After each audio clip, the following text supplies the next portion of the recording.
Wala nang intro-intro siya si Rafi Tolpo. Galit sa masama, akala ko totoo. Pero pag nakita niya si Liza, takot din pala to. Hoy, di ba ikaw ang aming pambato? Huwag kang matakot, gamitin mo ang bunganga mo na walang sinasanto. Akala ko ba tagapagtanggol ka ng mga Pilipino? Bakit ngayon hindi ko na alam kung ikaw ay napaano? Tila nananahimik ka, takot ka mabawasan ang supporters mo, no? Alam mo, sir, hindi na mabilang ang kanilang pagkakamali. Bakit hindi ka man lang nagsasalita? Totoo ba na ikaw ay makapili? Sir Rafi, noon busis ka ng mga inaapi. Ngayon bigla ka na lang naging pipe. Huwag mong isipin kung ang makakalaban mo ay higante.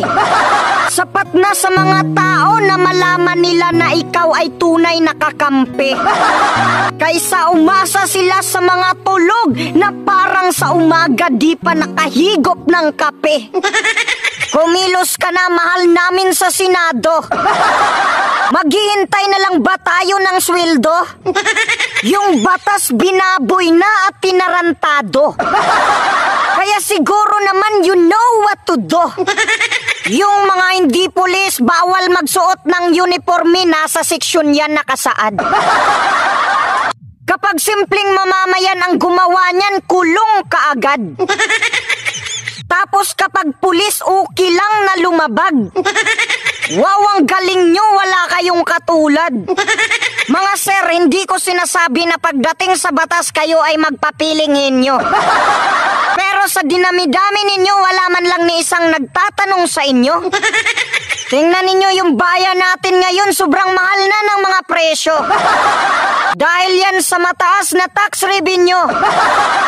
Kaya dapat bawasan ang buwis at bawasan ang inyong sweldo. Kasi wala naman kayong mga silbi, yung politika ginagawa nyo na lang negosyo. Wala na ang tunay na pagsiservisyo. Wala na nga kayong ginagawa, nag-away-away pa kayo. Yung iba pinagtutulungan ang budget ng pangalawang pangulo. Hindi ko alam kung mabait o may saltik sa ulo. Kunting budget ni BP, panay kayo reklamo. Pero mabait naman kayo sa inyong amo. Ayaw bigyan ng budget si BP, tapos kapag walang proyekto, sasabihin ninyo, ay, walang kwentang tao. Milyon lang ang budget ni BP, pero tumutulong sa national security, pero sekreto. Kayo, bilyon ang budget nyo, ano ang nagawa nyo?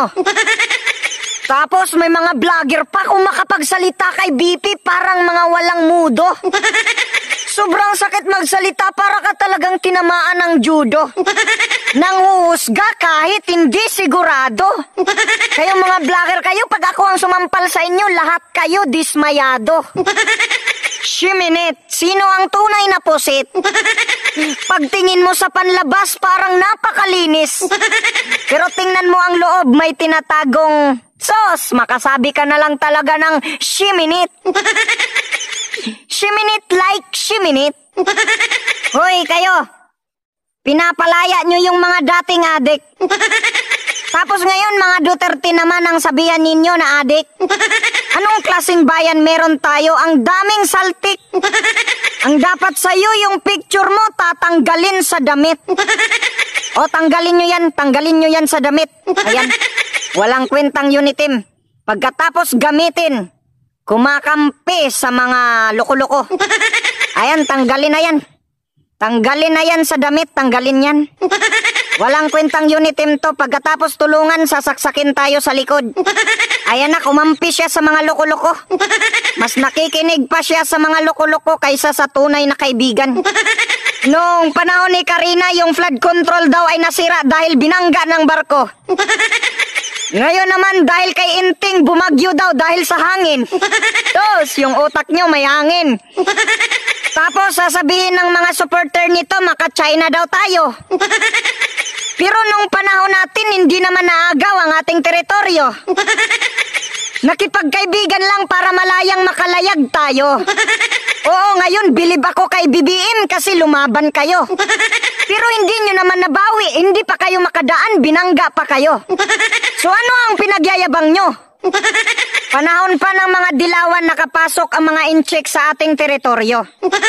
Ang hirap sa inyo, si Duterte ang pinagbibintangan nyo. Mahirap na yan bawiin, kaya ang ginawa niya makipagkaibigan na lang para makapaglayag tayo. Kung kaya nyo bawiin, saka pa lang ako bibilib sa inyo. Puro kayo pagtatalo pero wala naman kayong ginawa kundi magpatalo.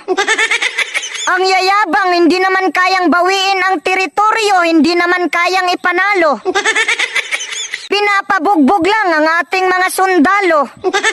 Kung kailan bumaha na, saka pa lang mag-briefing. Tapos yung mga vlogger, pinuri pa si Kuting.